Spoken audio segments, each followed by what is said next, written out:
নমস্কার, সবাইকে স্বাগত বৃষ্টি সুখের আরেকটা ডেলি ভ্লগে। আজকে শেয়ার করছি কার্তিক পুজোর দিনটা। আর এই কার্তিক পুজো হয় আমার দিদির বাড়িতে, তাই জন্য সকাল সকাল আমি চলে এসেছি দিদির বাড়িতে। আর দিদির বাড়িতে এসে একটু ছাদে গেলাম। ছাদটা বেশ সুন্দর, একটু খোলামেলা আর অনেকটা রোদ, কিছু কিছু গাছও আছে। আর এখানে আমসত্ত্ব খেলা করছিল, সেই জন্যও আসা। বাবা মা সবাই একসঙ্গেও পড়েছিল, সেই জন্য মজাটাও হচ্ছিল বেশ। ওয়েল, চলুন এবারে আপনাদেরকে পকাই কার্তিক দেখাই। পকাই কার্তিক, দ্য লিটল ওয়ান। মানে দিদিদের বাড়িতে কার্তিক পুজো হলে দুটো কার্তিক আনতে হয়, একটা হচ্ছে ছোট্ট আর একটা হচ্ছে স্ট্যান্ডার্ড, যে অ্যাভারেজ সাইজটা হয় সেই।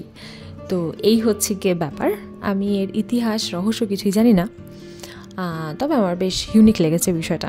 এর আগে আমি জোড়া কার্তিক, তিনটে কার্তিক একসঙ্গে পুজো দেখেছি, বাট এরকম দেখিনি। আর এটা হচ্ছে আরেকটা জিনিস যেটা আমার বেশ ইন্টারেস্টিং লেগেছে, সেটা হচ্ছে ধান দিয়ে পুজো হয়। মানে ধান গাছ দিয়ে পুজো হয় অ্যাকচুয়ালি। সেগুলোকে বিজোড় সংখ্যায় ভাগ করতে হয় মাটি দিয়ে, হয় 9টা খণ্ড করতে হয়, নইলে 11টা খণ্ড করতে হয় যতদূর জানি। তো এই নিয়ে পুজো হয়। আর আপনাদেরকে দেখাচ্ছি একটা চটজলদি মানে আলপনা, যেটা দেওয়া হয় ওই দরজার কাছে।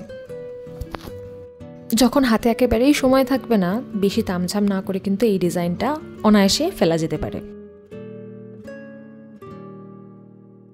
বলো মানসিকতা, তোমার কেমন লাগছে? আমার খুব ভালো লাগছে। আমি একটু দেখি। না, তুমি দেখতে পারবে না, দেখতে পারবে না। আগে তো হামাই দাও। বাড়িতে পুজো বা যে কোনো বিশেষ অনুষ্ঠানে বাচ্চাদের পরীক্ষা না থাকলে তো আর সেটা পরীক্ষা বলে মনে হয় না, বা এরকম চ্যালেঞ্জ না দিলে তো আর বাচ্চাদের কি বলবো, আর সত্যি বলতে পরীক্ষা মনে হয় না। যাই হোক, এদিনও পরীক্ষা ছিল, আমার বিয়ের দিনও পরীক্ষা ছিল, আজকেও পরীক্ষা, মানে কিছু বলার নেই। যাই হোক, এই বেদনা নিয়েই ও পরীক্ষা দিচ্ছে, স্কুল যাচ্ছে, বাড়ি এসে পুজো দেখছে, মজা করছে, এই হচ্ছে ব্যাপার। আর এই ওপরে ওর একটা দাবি হচ্ছে গিয়ে যখনই আসবে, মানে আমি যাবো ওদের বাড়ি, গিয়ে ওদেরকে মানে আমাকে আর ওকে ওপরে যেতে হবে, মানে ছাদে যেতে হবে, গিয়ে একটু পাগলামি করতে হবে। যদিও আমি ব্লগের জন্য একটু বেশি পাগলামি করছিলাম, sorry to show off, but কিছু কিছু সত্যি রিয়েল ছিল, যেগুলো ওর আর আমার একাত্ম ছিল। বহু বছর পর, 1 বছর হয়তো হয়তো। ঝপাক করে এদিকে রেডি হয়ে গেছি, বেশি সময় নেই। আর সবথেকে বড় কথা, বেশি সময় নিয়ে লাভও নেই, বাড়িতেই আছি, তো সুতরাং একটু প্রেজেন্টেবল লাগতে হবে, এই হচ্ছে বিষয়।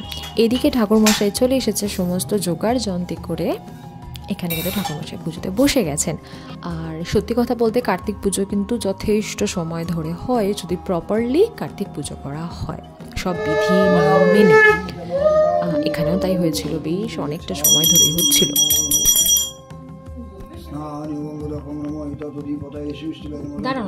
দাঁড়াও না। জলঞ্চ শীতলং স্বচ্ছ নিত্য।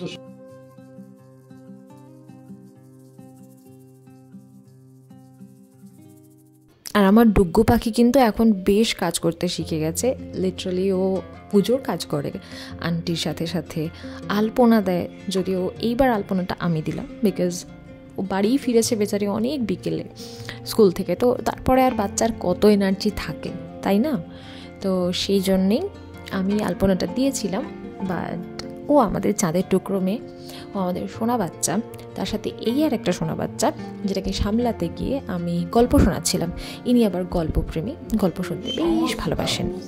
ইতিমধ্যে এদিকে পুজোর অঞ্জলি হয়ে যাচ্ছে, তো প্রায় পুজো শেষের দিকে।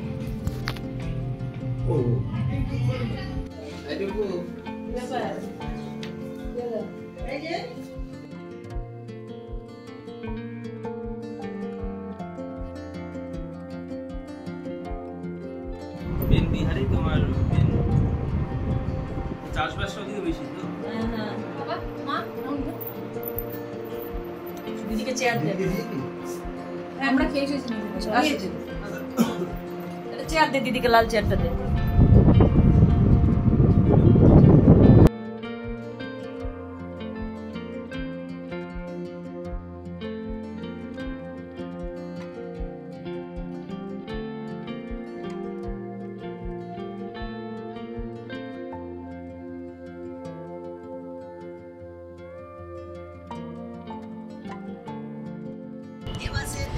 তারপর পুজো যেটা হয়, সবাই মিলে প্রসাদ খাওয়া হলো, চরণামৃত খাওয়া হলো।